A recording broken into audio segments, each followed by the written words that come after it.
ಹೇಗಿದೆ ಅಂದರೆ ಮತ್ತು ಒಂದು ಹೇಳ್ತಾರೆ, ಸಂಧ್ಯಾರಾಗೋತ್ಥಿತೈ ತಾಮ್ರೈಹಿ.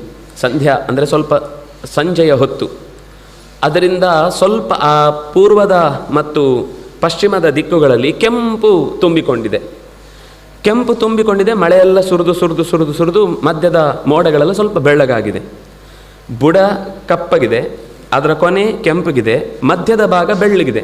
ಇದು ಹೇಗೆ ಕಾಣ್ತಾ ಇದೆ ಅಂತಂದರೆ, ಸ್ನಿಗ್ಧೈ ಅಭ್ರಪಟಚ್ಛೇದೈ ಬದ್ಧೌ ವ್ರಣಂ. ಈ ಕುರು ಆದರೆ ದೊಡ್ಡ ಕುರು ಗುಳ್ಳೆ ಆಗುತ್ತೆ, ಮೈಯಲ್ಲಿ ಕೆಟ್ಟ ರಕ್ತ ಅಕಸ್ಮಾತ್ ದೇಹದಿಂದ ಹೊರಕ್ಕೆ ಹೋಗೋದಕ್ಕೆ ಅದೊಂದು ದೇಹದ ಪ್ರೊಸೀಜರ್. ಅದು ನಮ್ಮ ದೇಹದಲ್ಲಿರುವ ಕೆಟ್ಟ ರಕ್ತ ಹೋಗ್ಲಿಕ್ಕಿರುವಂತಹ ಒಂದು ವ್ಯವಸ್ಥೆ ಅದು. ಹಾಗಾಗಿ ಕೆಟ್ಟ ರಕ್ತ ಎಲ್ಲ ಒಂದು ಕಡೆ ಸೇರಿದಾಗ ಮೈಯ ಮೇಲೆ, ಆಗ ಅದರ ಸುತ್ತ ಪೂರ್ತಿ ಕೆಂಪಾಗಿರುತ್ತೆ. ಅದರ ಇನ್ನೂ ಮೇಲ್ಭಾಗ ಕೆಂಪು ಒತ್ತುಕೊಂಡು ಅದು ರಕ್ತ ಹೆಪ್ಪುಗಟ್ಟಿ ಕಪ್ಪಾಗಿರುತ್ತೆ. ಮಧ್ಯದ ಭಾಗ ರೆಶೆಯಿಂದ ತುಂಬಿಕೊಂಡು, ಕೀವಿನಿಂದ ತುಂಬಿಕೊಂಡು ಬೆಳ್ಳಗಾಗಿ ನೀರಿನಿಂದ ಸೇರಿಕೊಂಡಿರುತ್ತೆ. ಹಾಗೆ ನೀರಿನಿಂದ ಸೇರಿಕೊಂಡಾಗ ಅದನ್ನು ಹಾಗೆ ಬಿಟ್ಟರೆ ಅದು ಪಕ್ಕಕ್ಕೆಲ್ಲ ಹರಡುತ್ತೆ.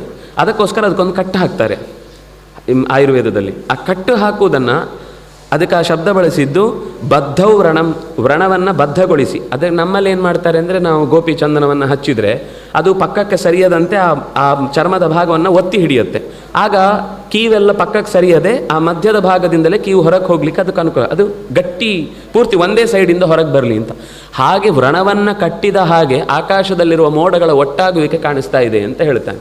ಅಂದರೆ ಆಯುರ್ವೇದದ ಬಗ್ಗೆ ಎಚ್ಚರ ಇದ್ದರೆ ಮಾತ್ರ ನಮ್ಗೆ ಈ ವಿಷಯವನ್ನು ಓದುವಾಗ ಏನು ಅಂತ ಅರ್ಥ ಆಗ್ತಿಲ್ಲ. ಅಂದರೆ ಬದ್ಧ ವ್ರಣ, ಏನೋ ಗಾಯಕ್ಕೆ ಬಟ್ಟೆ ಕಟ್ಟಿದಂಗೆ ಅಂತ ಅನಿಸುತ್ತೆ. ಆದರೆ ಅದು ವರ್ಣನೆ ನೋಡುವಾಗ ಹೊರಗಿನಿಂದ ಪೂರ್ತಿ ಕೆಂಪಾಗಿದೆ, ಚರ್ಮ ಎಲ್ಲ ಕೆಂಪಾಗುತ್ತೆ. ಆವಾಗ ಆ ಕಟ್ಟಿದ್ರಿಂದಾಗಿ ಹೊರಗಿನ ಭಾಗ ಕೆಂಪಾಗುತ್ತೆ, ಅದರ ಹತ್ತಿರದ ಭಾಗ ಕಪ್ಪು ಕಟ್ಟಿರುತ್ತೆ.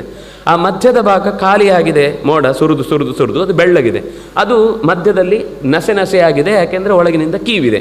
ಅಂದರೆ ಇಷ್ಟು ಅಂಶದಿಂದ ಆಕಾಶ ನನಗೆ ಬದ್ಧವ್ರಣದಂತೆ ಆಕಾಶ ಕಾಣ್ತಾ ಇದೆ ಅಂತ ಹೇಳ್ತಾ ಇದ್ದಾನೆ.